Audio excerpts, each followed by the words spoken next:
Kami daerah 3T, kalau ke Jakarta itu butuh waktu 6 jam. Tapi kalau ke Malaysia, ke Singapura itu 1 jam sudah sampai, Pak. Tapi kami tidak dapat perhatian. Kalau ada 3T, kami mungkin 5T, Pak.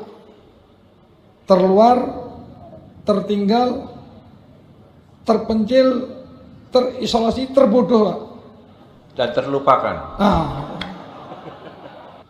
Ini kalau apkasi tidak bisa memperjuangkan, dibubarkan aja apkasinya.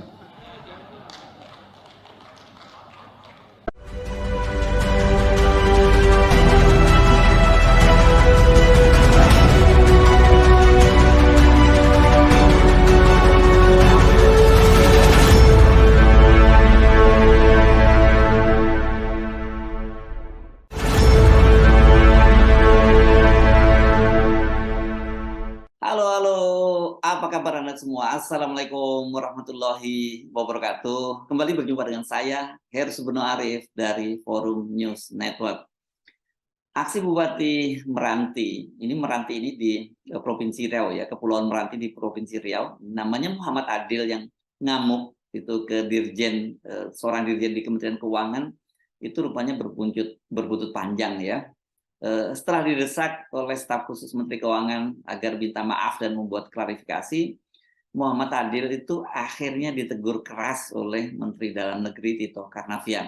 Namun sebaliknya di media sosial Adil itu malah banjir dukungan. Kalau saya baca-baca ini kebanyakan memang mereka yang tinggal di daerah dan merasa ketidakadilan dari pemerintah pusat. Daerahnya penghasil migas, penghasil sumber daya alam yang luar biasa, tapi kemudian dieksploitir oleh pemerintah pusat, sementara dana bagi hasil yang dikembalikan ke daerah itu sangat kecil.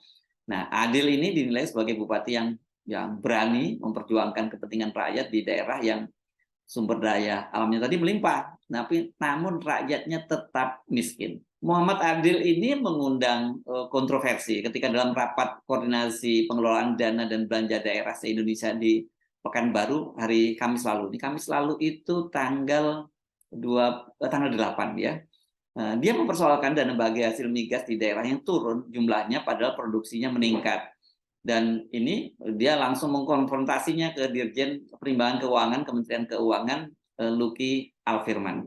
Karena saya kesal dia dengan pemerintah pusat itu, dia waktu itu kepada Dirjen Perimbangan Keuangan Luki Alfirman menyampaikan bahwa pegawai Departemen Keuangan itu iblis dan setan, dan dia juga mengaku sudah enak melihat wajah Luki dan mengancam akan meninggalkan ruangan.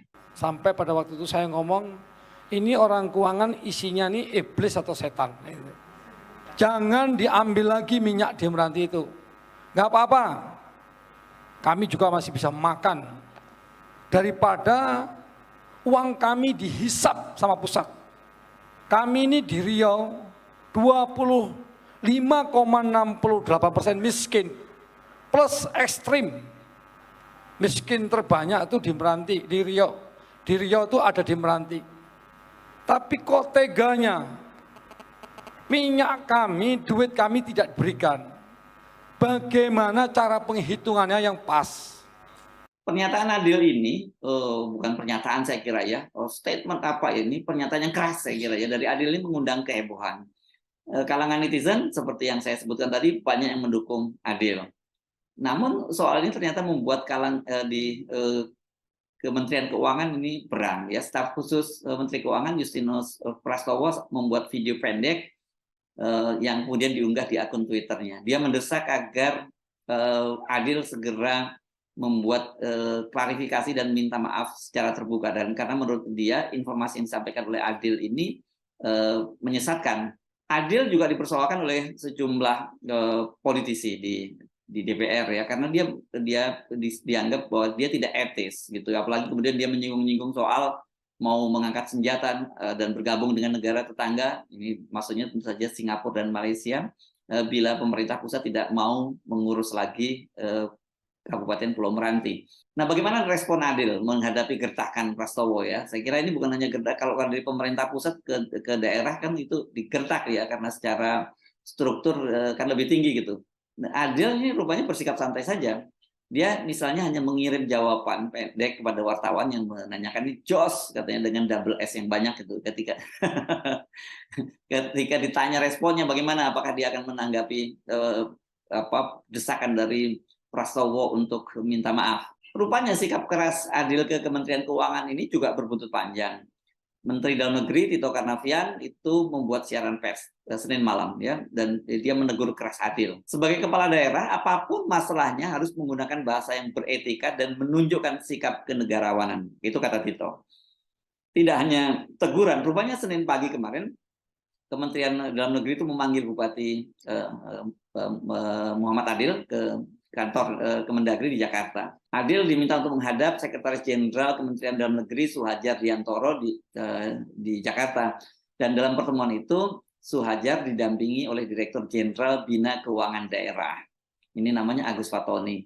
Dan Sekjen Kemendagri kemudian memberikan nasihat kepada Adil agar dia menjaga etika dalam berkomunikasi. Apa yang menjadi kegelisahan dan harapan Bupati Kepulauan Meranti sebenarnya bisa dikomunikasikan dan diselesaikan secara baik-baik, sehingga tidak menimbulkan kegaduhan di tengah masyarakat, itu kata Hajar setelah bertemu dengan Adil. Suhadjar menegaskan Kemendagri tidak akan membiarkan adanya kepala daerah yang bersikap arogan. ini luar biasa memang Bupati Meranti ini ya. Siapa sesungguhnya Muhammad Adil? Kemarin saya sudah bahas ya. Silakan Anda nonton konten saya sebelumnya siapa Muhammad Adil ini. Ini linknya, Anda bisa klik di sini.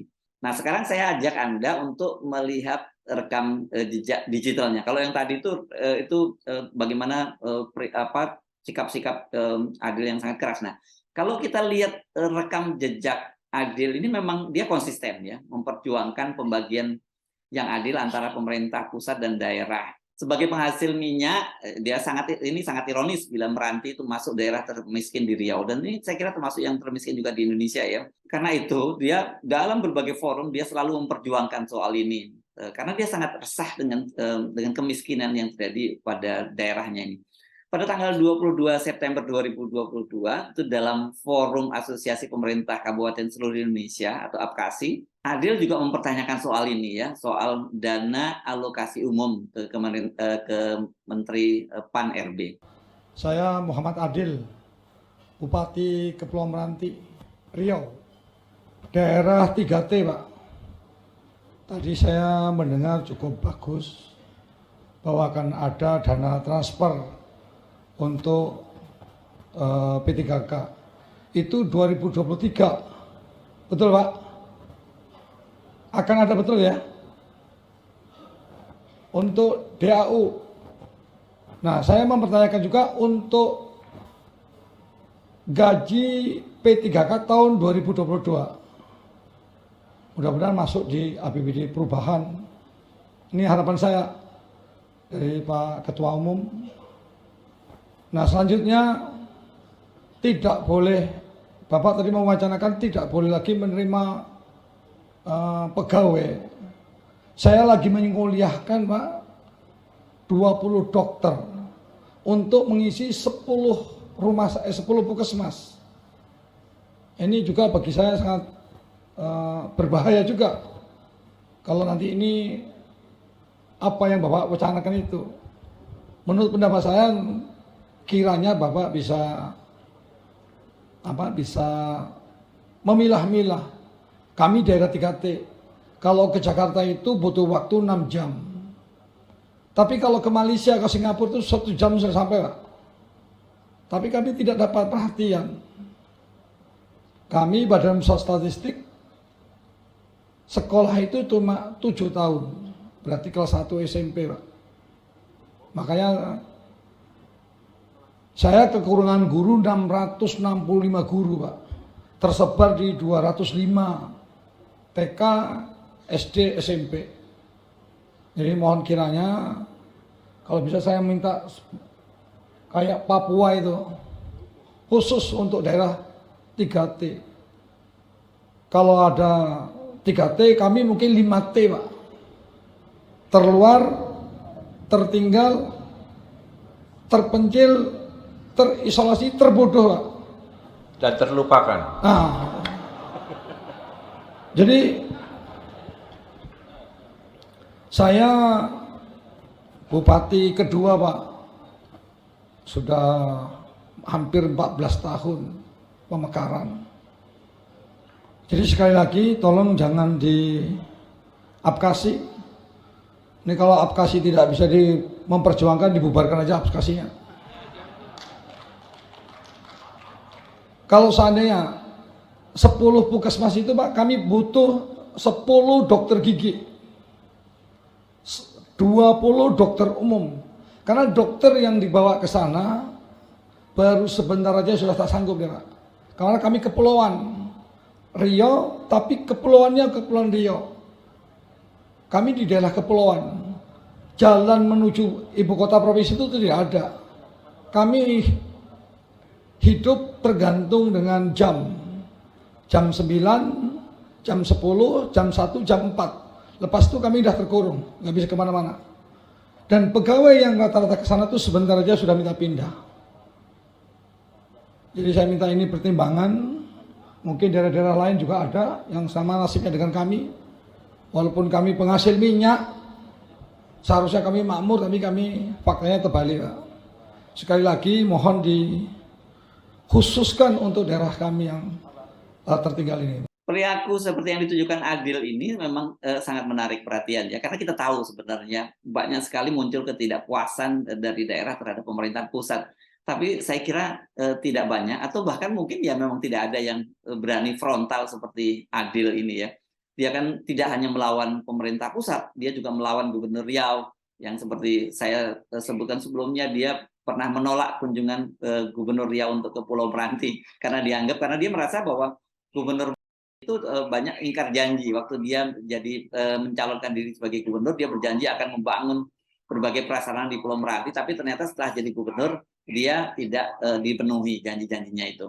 Wah, ini kalau semua kepala daerah berani menuntut pejabat di atasnya yang janji-janji kampanyenya tidak dipenuhi, bisa repot ini semuanya. Apalagi Pak Jokowi ya, dia pasti kan sudah berjanji ke seluruh rakyat Indonesia. Jadi kalau ada bupati seperti Adil ini nggak usah semua deh, ada sampai 10 orang saja, dipastikan ini pemerintahan kita memang akan sangat repot.